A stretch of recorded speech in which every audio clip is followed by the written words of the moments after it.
Hey everybody. So today is the 14th of February. For some people that means it's a day to celebrate love, but some of us, we don't really agree with that.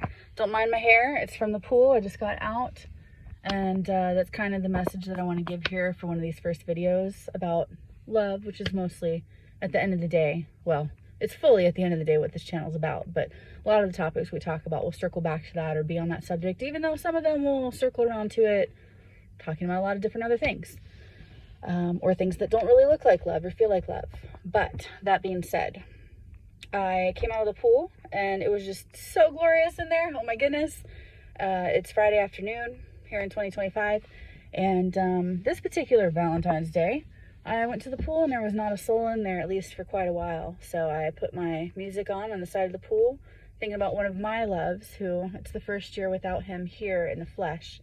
But I also had been putting off listening to the playlist that I made that reminds me of him, other than Little by Little. And it was just so great. I got to just go down the list and just think about the love that he gave me, the love I have for him, and that got me to think about other loved ones. And that's in spite of 9 years ago today, I was at a church, and I had been going there for a while. I didn't really understand everything that they taught in that church, but they were giving a sermon, and the lady that was giving the sermon, I didn't really get along with her that well. And I remember when she started to ask for a volunteer to come up, I specifically took my feet out of my shoes to plant them firmly on the floor in my seat, as if to say, I am not going to volunteer. Because, at least at the time, I was really very much a people pleaser. And in general, I do have kind of a helper personality, at least some tendencies of that. So I don't remember how I got onto the little platform that she was speaking from. It was, maybe seating for 200 people. So, it was a stage. And whatever it was that she needed a volunteer to write stuff on the board for, I must have done that. I vaguely remember that. And then somehow it shifted to something like, hey, what do you think? And I pretty much preached a sermon on how today is the day that the world will tell you that it's a box of chocolates and expensive roses that are marked up 50% extra this day, but it's really about agape, like the homeless people that come and get bags of food, and not arguing over if we should keep money and put away a nest egg, or if we should just keep feeding the people that were hungry, or getting a coat for somebody, arranging a Thanksgiving dinner. And it was the weirdest thing, because then I went home, and at the time, I had these two boys in my house that I was sort of kind of raising or teaching life skills to. Loved them very much. Talk about different types of love. They were just so much like family, but not even doing that justice. We were just so close. And they were so great. And I went home, and I went to the one, and I was like, oh my gosh, I'm having a panic attack. And I freaked out, and I had like a 4-hour-long exchange with panic, and then calming, and then panic some more. And I just, I was like, what did I do? Why did I do that? I didn't mean to go up there. And, my friend, he didn't have any spirituality really at all, but he had a lot of love inside of him, whether it was tapped or untapped, knowing it or not knowing it. And he was just so sweet to me. And he's like, it's okay. You're going to be fine.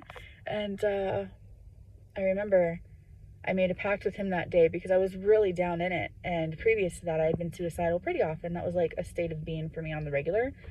I was like, okay, I promise that I'm not going to let this torture and agony consume me to the point where I actually give up and kill myself, because I had my 2 dogs, I had my 3 dogs at that time. I had my 3 dogs to think about. And he was like, my friend, he was like, yeah, but we love them, and me and you and him, my buddy, we're gonna be a family forever. But nobody's gonna take care of those dogs like you do. Who's gonna take care of us? And I said, okay, I promise I won't kill myself until all y'all are out of my life, and I'm not gonna go on a rampage or anything. So it'll be, till your natural ends. And here it is, 2016 till 2025. Well, unfortunately, the boys are not in my life anymore, and obviously they're gone. And I lost one of my dogs last year, and my other 2 are not getting any younger. And anyway, I just think back to that Valentine's Day, and I think, wow, how loving was it that my friend gave to me, but how unloving was it, the things I saw in that building. And again, I didn't consciously go up to preach there, but I guess there was a message people needed to hear about, hey, we need to have love in this place, and actual love, not artificial, superficial, commercialized love. And as it would be, I personally would find out that that place was not very godly at all. The things that were happening inside those walls, just not good. And so I personally had left. I think it was the following year. I had left about a year later and was like, this is, no, whatever you are up there, whoever you are, whatever I'm supposed to be learning in this place, I'm learning what not to do. So it's just you and me, and I'm out of here. But as it would be, I had another friend from there who was very much full of love. Didn't want to admit it, but he's like, oh, we should go and get retribution. And I'm like, look, you know what? I don't have the energy for that. And, you know, it's really sad, the stuff we've seen, but I've seen a lot of other stuff, and it's horrible and it's terrible and it's atrocious, but I'm tired. Maybe in 6 months. And then, of course, 6 months came, and I was like, no, it's not worth going to jail for, so we're fine. And here it is, like 2 years down the line. My friend comes to me, and he's like, do you know what happened? And I was like, no. What are you talking about? He's like, that church completely shut down. They're having their last service on Easter, and that's going to be it. And I'm like, wow. So when it comes to the love that's not really true love, or love that's based in truth, watch out. Because, you know, I could also go back even further. And I think it was 2010. Yeah, 2010. Wow, 15 years ago. 2010, I had my one dog, my first dog, and I took a trip with my fiance. I left my dog at home with my mom, and we went back to where we had originally met, and, you know, like the city, not like the exact place. We met at our jobs, and we didn't work there anymore because we moved across the country. But we went to the Salvador Dali Museum. That was pretty awesome. Like, the way that he put his love in the world, all drippy and melty, and his splashes of color and his chaos, crazy, but still something so beautiful. Kind of the point of miracle striving.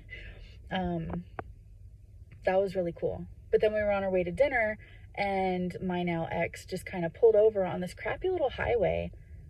And it was like this, I mean, it wasn't even a highway, it was just like a road that in Florida, everything's really flat. So sometimes you drive like almost right on top of the water to get from one place to another.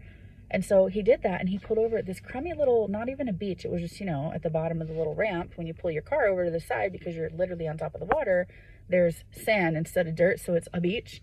And he like proposed to me.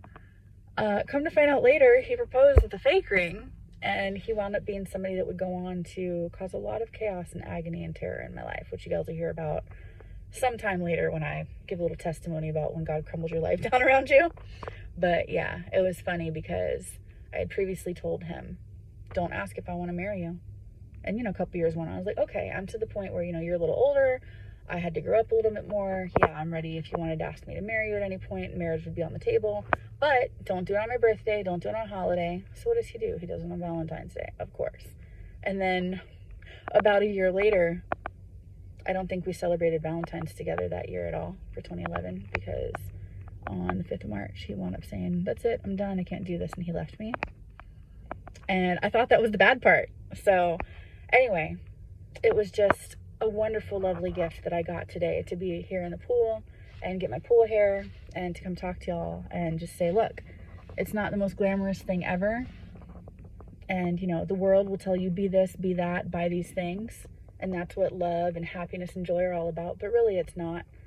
So I hope that if you're a person that likes to celebrate this day, I hope it was a good day for you. I do. I hope you didn't break the bank spending on overpriced everything that's raised in inflation for this day. However, I do hope that you had a great day and that you remember that this is a small little sliver of the joy and the love and the peace that you can have and that you can share and that you can bring to others all year round. And for those of you that, of course, know that it's not about this day and, quite frankly, could care less about this day, or do like me and my BFF from high school used to do, dress up in all black and be like anti-Valentine's, whatever. You know, I just hope that you remember and continue knowing forward as you come to watch these videos that you're loved, and you're loved in the agape way, in the philia way. It's like the ultimate friendship. You know, agape, that person, just for the sake that they're a person, they're loved. That if you have nobody or don't want anybody to celebrate this day with, or, you know, indulge in the commercialism, well, that's okay. That in and of itself can be an act of love, because what's out there in the world beyond this door, this car door at this point that I'm sitting in, there's a lot of not love out there. But there's also a lot of untapped love and a lot of I'm allowed to love myself love. And so if you find yourself in a place today or any day in the future where you've got an empty pool and you've got a good playlist and you can just, you know, dance and sing and just feel so free. It's like, who am I to feel so free? But hallelujah that I can. I feel so full of love right now. So I'm sending that to you guys, and I hope that you'll experience a lot more of that as you continue to come back to this channel. So much agape to you guys, and happy Agape Day. Bye for now.